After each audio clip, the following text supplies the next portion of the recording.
So this right here, this is quartz, okay, and this is something we're doing instead of granite. Supposedly it's supposed to be better. And this is a light, and it was white. And I decided that I was going to paint it because it's going to go up here. And it kind of goes along with that. So it's going to go up here. So it's going to tie things in. It's amazing what you can do with paint. It's a cheap way of getting things pretty. So anyway, I'm very, very happy about how this came out, and I'm looking forward to that. This I got at a garage sale for $1, and it was all rusted out. And I just took some white paint, and I just made it pretty. I'm thinking now maybe I'll do gray with it, because I think it looks better gray, especially if it's up here. But Tyson and Steven did this backsplash, and I just think it's so pretty. So this down here are baseboards. Now this was my project.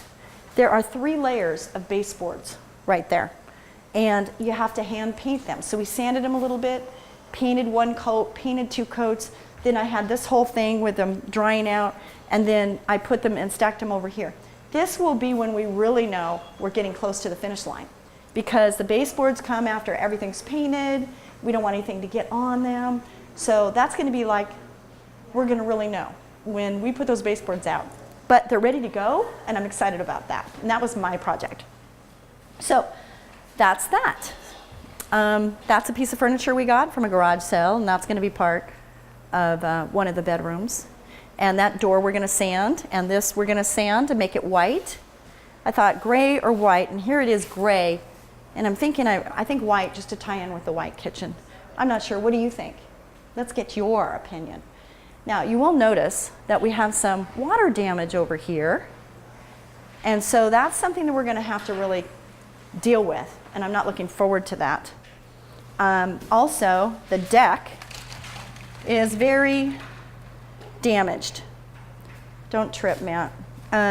It's very damaged out here. So I had Dana, the contractor, come and gave me a price point for this. And it's going to cost some money. But the view, as you can see, scan the view, Matt, because I have to tell you, the view is just amazing. Just amazing. Yesterday we were here, and I left for about 1 hour and went home to feed the family. And during that time, one of my employees, Joe Pinero, he and his son drove all the way out here and texted me when they're getting ready to leave, so I couldn't get back here in time.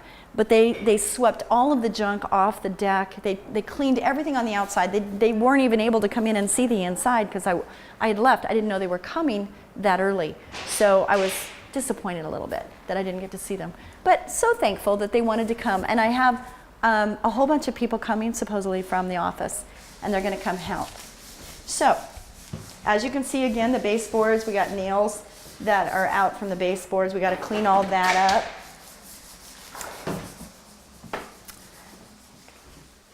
This bathroom is almost finished.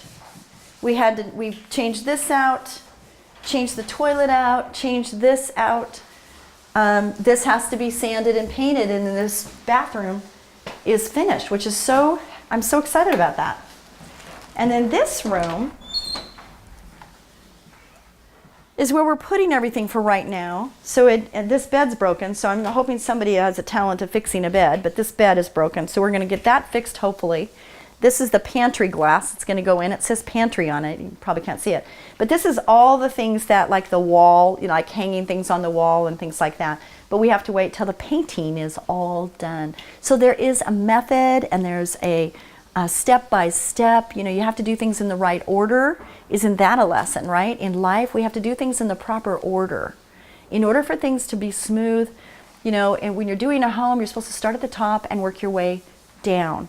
And so we didn't do exactly that because we didn't have scaffolding to do the ceiling. So we decided until we could get the scaffolding, we would still do the walls and get some work done. And so we were able to do that. And all of this was donated. All of this baby stuff was from garage sales. I told people what we were doing here, and they said, honey, just take it. Just take it. I cannot believe it. I would much rather be giving it to you than, somebody else. So it was very exciting. So in here, this is the laundry room, and it could be another bedroom. I'm considering putting the washer, dryer, and heater out. The garage is behind there, So I had a contractor tell me that I could do that and what it would cost to do it. There's another entrance here. So I had thought at one time to make this like a business office area. So we're not sure what we're doing in this room. And because it's not a necessity right now, we're not making it a priority. But it will be a priority once the mothers get in here, because they're definitely going to need a washer and dryer for their children. And so it might be that we need 2 washers and 2 dryers. I don't know. It's going to be for mothers and children. I don't know how many children. God knows. I don't know. But that's the plan. And you can see there's a water something up there. So the roof, we need to have some work done on the roof, which is not pleasing me.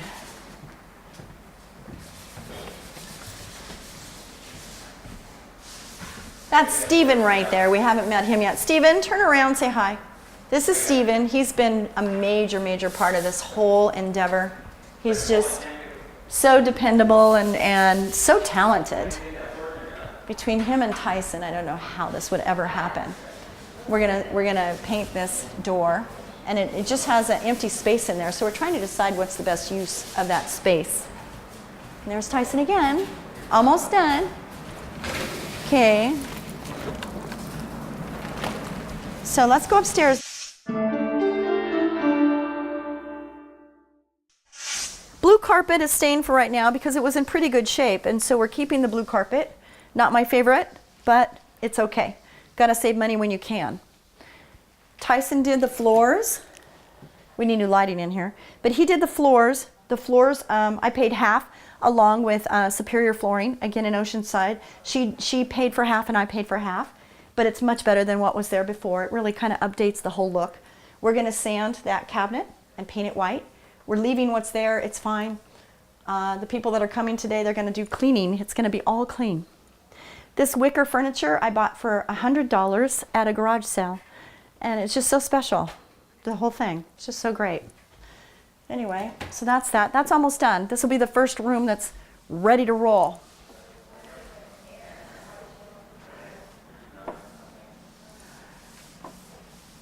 This room, somebody will come and put the other bunk bed together. My sister donated this bunk bed. It was Savannah's. And she says, Sue, I could sell it, but I would rather give it to you. So she's doing that. Oops. And then this was donated by my daughter. She had this getting ready for her when she moves into a house. And I said, can I borrow it until you're ready to do that? And she said, sure, Mom. And she bought the pillows and everything. It was really special. She just is very excited about that. So she bought that to get the colors going. And we changed the color of this wall, and I wanted to see what it looked like, and I really like it. So we're going to be using that color downstairs too. Now this room, we're still looking for a vanity. See, the vanity's gone completely. Oh, that fan is loud. Anyway, so the vanity is gone. They're going to change the light out today to this light. I had that in my garage. I don't know why, but I had it in my garage. And so, yeah, this room, I need to find a new vanity for, and new lighting. But besides that, the paint is done and the flooring's in, so we'll have to change the baseboards, put the new baseboards in too. And that's that. And we got to put new wall switches on all of them and all that.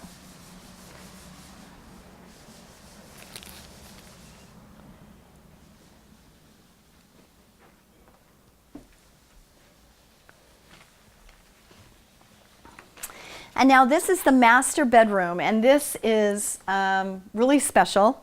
This I got at a estate sale, and I got it for $350 for this and this. I already had this bed, don't even know where I got it, but I had that bed and I thought, how neat, because the wood all matches. So this is going to facilitate an entire family, mother and children, and you know, she probably is going to have 3 kids, because that'll sleep 2 and that'll sleep 1, and then the mom there, and who knows who God's going to bring. It's up to God. This deck right here is a mess, and we're going to knock that down and start over, and that's going to be costly. So my contractor is starting that work this next week. So that's going to get done, and then we'll finish up, and we should be open for business. I bought this house in November last year. We are in May right now, so you can see how long it's taken. And you know, I could have hired a crew and I could have had this done, but the amount of money that it would have costed would have been crazy. And what we would have missed, seriously, what we would have missed is the compassion and the heart of the people that get to have a chance to invest in this house. It's like when you sacrifice and you put something into something, it has a lot more value, don't you find? And so for me, like part of the thing was when the contractor left, right? I'm thinking, why, God? I paid the money and the guy just leaves. Learned a big lesson there. Don't give the money before you have the work done, or 50% and hold off until it's done to your satisfaction. That's the lesson I learned in that one. This was a friend of a friend, so I didn't think at all I was going to have to worry about that. But you never know, and it's too bad that it is that way, because I believe in people, and I believe people are like me. But you know what? Not everybody is like you, and not everybody is like me. So we have to guard. We have to guard ourselves. Wise as a serpent, gentle as a dove, right? That's what we're supposed to be. Wise as a serpent and gentle as a dove. So I learned a really big lesson there. When the contractor left, there was a dead space for a couple of months because I didn't know what to do. I didn't know what to do. And so when I went to this garage sale and this opportunity opened up for us, my son, for us as a team to learn how to do all the things that we want to know how to do anyway, it was like it became an aha moment for me, saying, okay, I had to learn patience and I had to wait and lean on the Lord because I didn't have the answers and I didn't have that much money. I didn't want to financially put more money out if I didn't need to. This has been an expense for me. It really has been an expense. And E. coli, termite and pest control, has been a very, very large part in the success of this home. And my employees know it, and my employees embrace it. Some of them, maybe not all of them. Joe is an employee, been an employee for a long time, and he came yesterday. I have a family that's coming today that's part of our organization, and they want to be a part. But what I learned is that when you wait on the Lord, things are much better than if you try to do it yourself. Because he doesn't want us to sit back and do nothing, He really doesn't. The early bird does get the worm. The bird that gets up in the morning and takes care of the part that bird can take care of, then, it makes it better. But we're not called to be slackards. We are called to be doers, and doers of the word, but we're supposed to be doers. And so what are you doing? Are you doing for yourself? Is it self-serving? Or are you doing for others? Are you serving? Because, when you're in doubt, just serve. Serve others. Do something to help someone else. Because if you're in a downtime, if things are not going well for you, you can get so, I deal with a lot of friends that have depression. And what I've realized, and that's another couple that's going to come, and she does struggle with depression, and she says, Sue, I need to get out of my thought process. I need to do something for others, so I want to come and help. So her and her boyfriend are supposed to come today too. And I'm really happy about that. Because she says, I just need to get out and do something for other people so I can get out of my own way, my own thought process. And depression is, when I look at that, because I've been depressed, and it's not something to be ashamed of at all. It is a real thing. It's not being weak. It's not because somebody's weak that they're depressed. Sometimes it's a chemical thing, and sometimes it's just lost dreams, lost hopes, just not being able to realize that there's something else, that's going to be even better, Thank God for Unanswered Prayer, that song. It's a country song. It's a great song. But, sometimes we get so caught up in what we thought was supposed to happen. It didn't happen, and so we just feel like our life is a failure and that we're unworthy, and that's a lie from the devil. And I just want to tell you that you are worthy because God sent His only Son to die for you, and you are worthy. And so what you need to do is ask the Lord to guide you, ask the Lord to reveal to you what you are supposed to be doing, and just do it. Do it. And there's a lot of people, even close to me, that think that I'm nuts.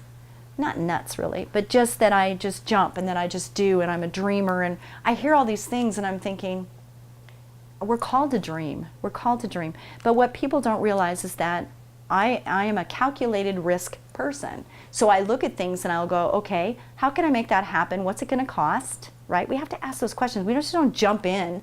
You don't jump into a puddle of water unless you know how deep it is. I don't do that. I need to know. I assess the situation. I monitor my risks. And so should you. But it doesn't blink. It doesn't mean get stifled to the point where you don't move and you don't jump. Because sometimes we have to leap of faith. A leap is not this. A leap is a leap.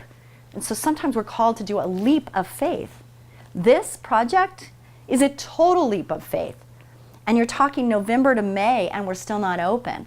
So the mortgage, all the expenses going into this house has been through me, and Ecola helps, and then my friends who sacrifice their time and their labor, and my family. That's what it's about right now, okay? I know that other people are going to grab this idea and this thought, and they're going to want to be part of it.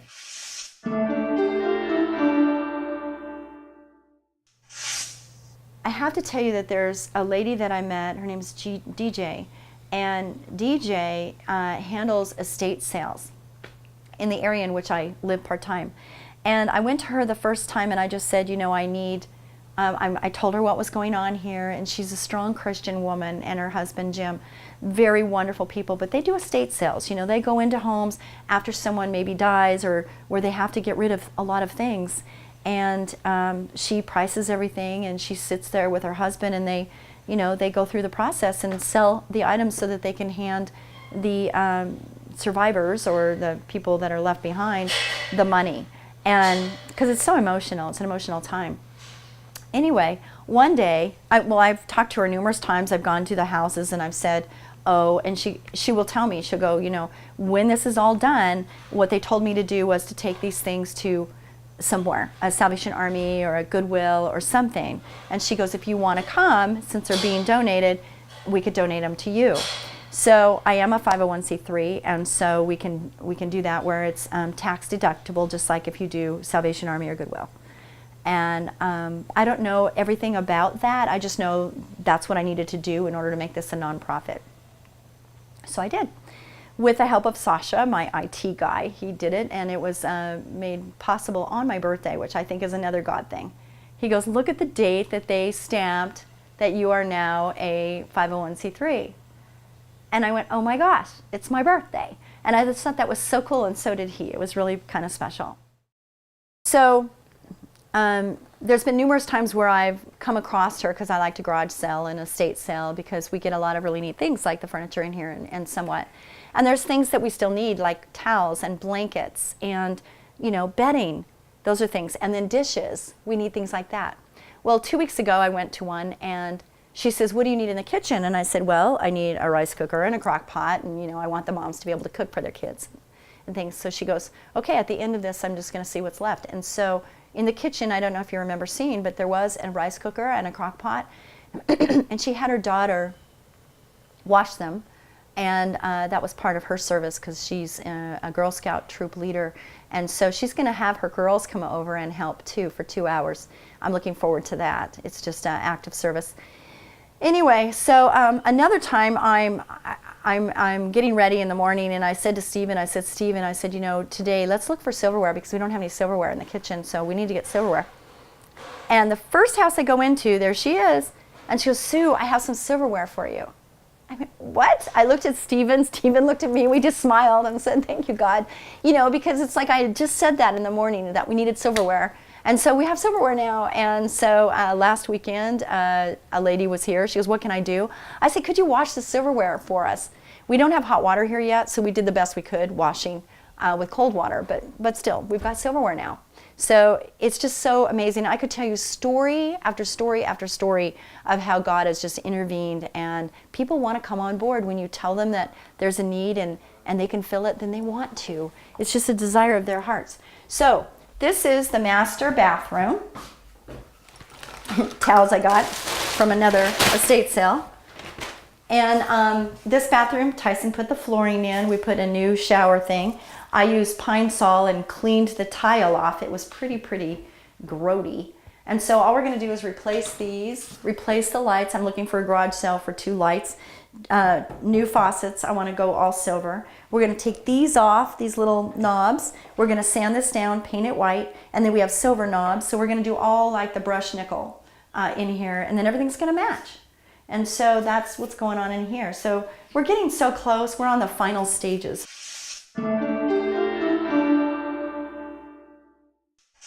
I'm very passionate about what we're doing, and it has to do with mothers with children going through difficult situations and needing a fresh start. And so this house is a 4-bedroom, 4-bath, and it's just a place for that. And it's going to be disciples set free, because it's dreams set free. How many people do I know, and how many people that you don't even maybe even recognize or know, that women that are going through a tough time to where they feel stuck. They feel captive. They're held captive because they have a responsibility to take care of the children. They need to protect their children. Therefore, they sacrifice themselves, their lives, to try to keep the peace. And the problem is it's impossible. It's impossible to keep the peace when you've got somebody that's not peaceful. And so this gives some a new safe place to be. So anyway, this last weekend, for the last 2 weekends, we've been working, and it's a labor of love. I'm sitting there and I'm painting, and I'm handing a nail, a hammer, whatever. And Tyson's up on scaffolding, and he's taking down the lighting that is way up in the air, and he's got both hands up and he's trying to do it, and all of a sudden he needs help because he needs to hand something down, or he needs something to be handed to him. So if I wasn't there to be of support and service and help, then he would have to climb all the way down and do what he needs to do, and it would be an unsafe situation because both of his hands wouldn't be available to have him to be sturdy and to get down, and then he'd have to climb back up and continue on. But yet I was there, and so I'm busy doing what I do. He's busy doing what he's doing. But I would do the rounds on a regular basis with all of us. And I would say, what do you need? What do you need? How can I help? What can I get you? And to where I could be used to be the gopher, if that's what I need to do. I was accomplishing my own goals. But what I was praying about it. And I was thinking, now, here we are, all three of us. We don't have a staff meeting in the morning. We don't have a staff meeting saying, okay, here's the problem. How are we going to correct this problem? Who's going to do what? And all of that. And let's put it on the task. And, let's come back next week and let's get, see where we are. We didn't have to do that at all. There was no conversation about who's doing what. We come in the door. We bring the tools that we think are needed, and everybody kind of disperses into the area in which they think they want to start the progress today.